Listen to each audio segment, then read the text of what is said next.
Bonjour à tous. Alors voilà, j'avais une petite, je me suis fait une petite réflexion. Je me suis dit que cette période était peut-être propice à améliorer les relations, puisqu'on est contraint pour certains d'être avec les autres, voire d'être avec soi-même.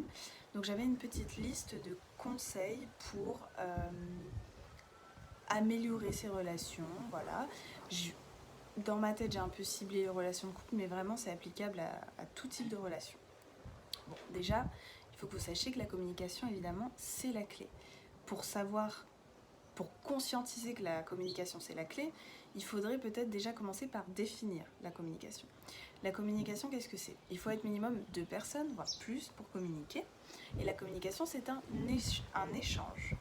Donc il s'agit d'écouter l'autre, parler par exemple, de parler à l'autre, d'être entendu et écouté par l'autre, etc. Donc c'est un échange. Pour communiquer, il faut bien que vous ayez conscience que vous devez écouter l'autre et être écouté par l'autre. Sinon, il n'y a pas de communication. Mon premier conseil, c'est qu'il ne faut pas écouter pour répondre. L'autre vous a énervé, il a dit quelque chose qui ne vous plaisait pas.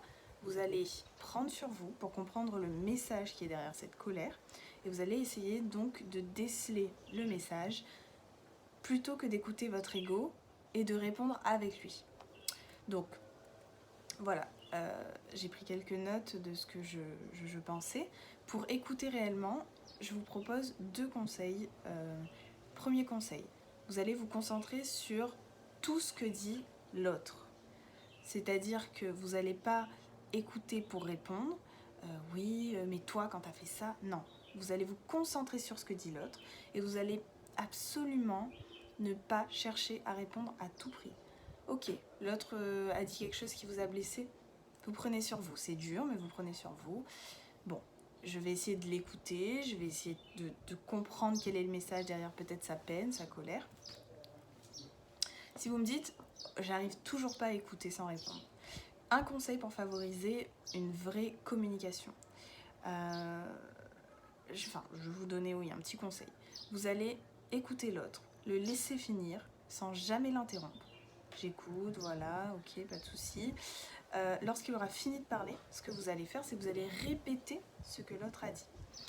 Donc tu as dit que tu étais déçu parce que ça. Tu as dit que tu étais triste parce que ça. Tu as dit que tu étais heureux parce que ça. Attention, vous répétez juste ce que l'autre a dit, sans porter de jugement, sans interpréter, sans rien. Vous dites pas, ouais, tu as dit que tu étais déçu, mais bon, en vrai, t'as pas à être déçu. Non. Tu as dit que tu étais déçu par ça. Tu penses ça, tu ressens ça. Mon conseil numéro 2, vous devez absolument respecter l'autre. Et respecter l'autre, ça passe par une communication qui est non violente. Ok, l'autre vous pousse dans vos retranchements, vous avez envie de l'insulter, de lui faire mal comme il vous a fait mal, vous êtes en colère, le ton monte, vos mots dépassent votre pensée, et c'est là que le nœud est... Enfin, c'est là que constitue le nœud du problème. Souvent, après une lourde dispute, vous vous dites et vous dites à l'autre, mes mots ont dépassé ma pensée. Non, non, non, non, non. Vos mots sont ce qu'ils sont. Vous les pesez. C'est à vous de les peser. Il n'y a pas de mes mots ont dépassé ma pensée, je voulais pas insulter ta soeur, ta mère ou je sais pas quoi. Non. Vous avez dit des choses, vous vous êtes énervé, c'est votre responsabilité. D'accord? C'est pas vos mots ont dépassé votre pensée. Non. Donc, c'est pas tolérable d'insulter autrui, qui que ce soit, même si c'est la pire personne du monde. C'est pas tolérable non plus de s'emporter. Donc, pour pas s'emporter, voilà quelques conseils. Quand vous êtes en dispute ou en froid avec l'autre, partez. Partez, changez de pièce. Si vous êtes dans un tout petit appart à 2 ou 3, eh bien, partez, mettez-vous sur le côté, ne parlez pas, ne répondez plus. Cela vous permettra déjà de ne pas répondre à chaud et de prendre le recul nécessaire pour comprendre l'autre. Il vous faut poser une règle aussi dans la communication. Même si je suis en colère, je n'utiliserai pas de gros mots et je ne chercherai pas à piquer l'autre. Ça, c'est contre-productif, ça sert à rien. Ça va vous soulager sur le moment, mais après vous vous en voudrez. Donc ça sert à rien. Au début, ce sera dur, vous allez beaucoup prendre sur vous, ça va être vraiment compliqué. Mais vous verrez qu'au final, avec le temps, vous allez prendre l'habitude et vous allez mieux communiquer avec l'autre parce qu'il n'y aura pas de parasite, il n'y aura pas de colère. Un autre conseil pour vous aider à avancer, toujours dans la même optique, partez, éloignez-vous de l'autre, ne lui répondez pas. J'ai une proposition aussi de tableau que vous pouvez faire. Vous pouvez faire un tableau à 6 cases. La première case, pourquoi suis-je énervé? La deuxième case, quelle est ma part de responsabilité dans la situation? Très important. Troisième case, comment puis-je dire ce que je ressens sans m'énerver? Quatrième case, ai-je envie d'arranger les choses? Cinquième case, je veux arranger les choses, comment faire? Et sixième case, je ne souhaite pas les arranger, ces choses, pourquoi? Ça va vous permettre de réfléchir au problème de fond. Et souvent, vous allez voir que le problème était minime. Et si le problème n'est pas minime, alors il va falloir pousser un peu plus la réflexion. Autre conseil, faites confiance à l'autre. La confiance en l'autre est primordiale. Ok, l'autre personne ne gère pas une situation comme vous l'auriez gérée. Ou il fait des choses que vous jugez douteuses, inutiles, il agit étrangement, elle agit étrangement. Il faut que vous fassiez confiance à l'autre. Laissez-le faire, laissez-le vivre. Si cette personne tombe, elle se relèvera. Si cette personne se trompe, elle se trompera. Ce n'est pas vos conseils avec votre vécu qui aideront l'autre, c'est que l'autre vive les choses. Autre conseil, très important, donnez à l'autre ce dont il a besoin. Donner à l'autre ce dont il a besoin, cela est primordial. Donner à l'autre ce dont il a besoin, c'est très intéressant. Je vous invite à réfléchir là-dessus. Je vais vous donner une situation concrète juste après. En fait, vous vous épuisez à faire des choses et vous attendez la reconnaissance de l'autre. Premièrement, j'ai envie de vous dire, faites les choses parce que vous en avez envie, pas parce que vous attendez un retour ou je ne sais quoi. Non, j'ai envie de faire ça, je sais que ça va aider cette personne, je le fais. Je vous donne un exemple. Vous savez que votre chéri, votre ami, votre frère, votre soeur, bref, peu importe, rentre tard du boulot. Vous voulez lui faire plaisir, alors vous rangez la maison et vous lui faites à manger. Vous êtes épuisé, lessivé. La personne concernée arrive et s'emporte parce que la vaisselle n'a pas été faite. Donc là, ce qui va se développer chez vous, ça va être la colère. Oh, j'ai fait tout ça pour qu'au final, pas un merci, rien. Non. Cette personne a eu une longue journée, vous ne savez pas ce qu'il a vécu dans la journée ou ce qu'elle a vécu dans la journée. Référez-vous aux 2 premiers conseils. Cette personne ne vous a rien demandé. Donc, vous faites certaines choses en pensant faire plaisir, aider l'autre, c'est très bien, c'est louable. Pourtant, la seule chose dont il ou elle a besoin, c'était que la vaisselle soit faite. En fait, cette réflexion-là, elle va me mener au 5e conseil. Il faut que vous soyez clair sur vos envies, vos besoins. Dire à l'autre, dites à l'autre, ok, j'ai besoin de ça. Ce soir, je rentre tard du taf, j'ai besoin que tu me fasses la bouffe. Je sais pas, je suis infirmière, on a plein de personnes en réanimation, j'ai besoin de me détendre ce soir, faites couler un petit bain à votre compagnon, votre soeur, votre famille, enfin peu importe. Ayez des intentions qui soient liées à ce dont l'autre a besoin.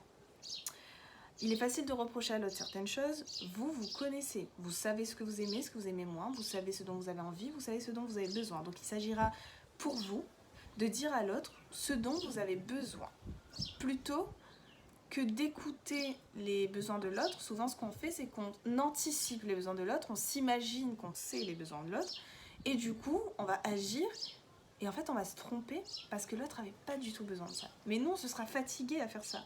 Donc en fait on va créer une situation tendue, on va créer une situation peut-être de dispute, on va se dire mais c'est pas possible quoi, ça fonctionne pas, je comprends pas. Donc écoutez vraiment l'autre. Donc dites à l'autre effectivement ce dont vous avez besoin et écoutez ce dont l'autre a besoin. Ça vous permettra de vous économiser vraiment. Ce qui me mène à mon conseil 6, n'attendez pas de la reconnaissance de l'autre. Évidemment, la gratitude, ça fait toujours plaisir et nos actions ne sont jamais totalement désintéressées. Je vous donne un exemple. Vous aidez votre maman à communiquer sur ce qu'elle ressent. Et bien en fait, même si vous le faites pour elle, cela vous fait plaisir de l'aider. Donc inconsciemment, vous le faites au moins partiellement pour vous parce que vous l'aimez, vous avez envie de l'aider. Cependant, vous ne devez pas faire les choses en attendant quelque chose de l'autre, en attendant la même chose que ce que vous avez donné en retour, en attendant... Bref, donc ça vous ramène au conseil 4. Il vous faut vraiment essayer de donner à l'autre ce dont il a besoin. Ce dont il a besoin. Vous vous économiserez, vous verrez.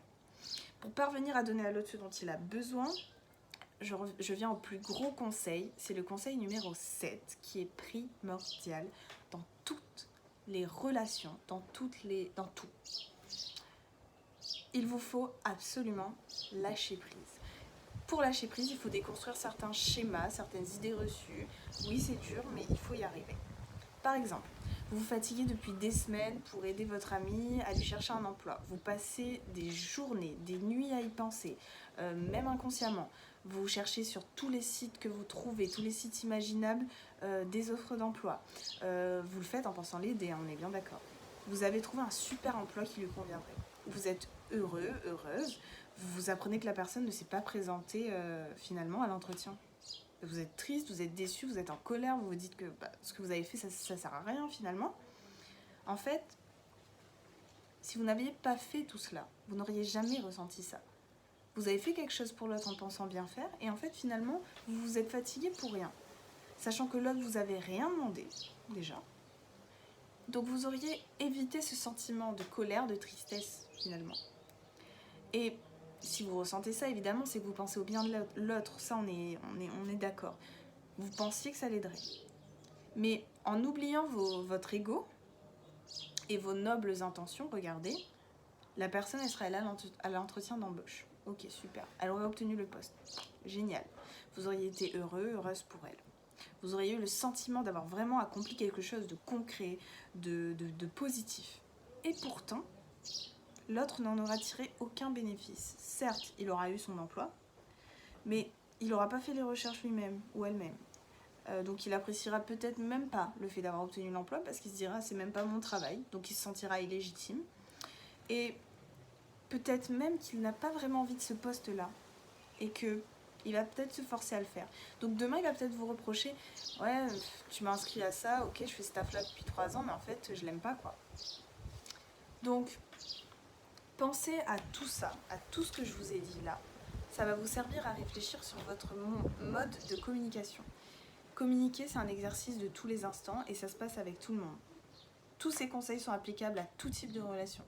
Les amitiés, les relations de couple, les relations familiales, ça vous aidera. Vraiment, essayez de faire en sorte d'appliquer tous ces conseils. Donc, je fais un bref résumé. J'espère que vous avez vraiment écouté la vidéo du début à la fin parce que ça va vraiment vous aider. Premier conseil, il ne faut pas écouter pour répondre. Deuxième conseil, vous devez absolument respecter l'autre. Troisième conseil, faire confiance à l'autre, c'est primordial. Quatrième conseil, donner à l'autre ce dont il a besoin.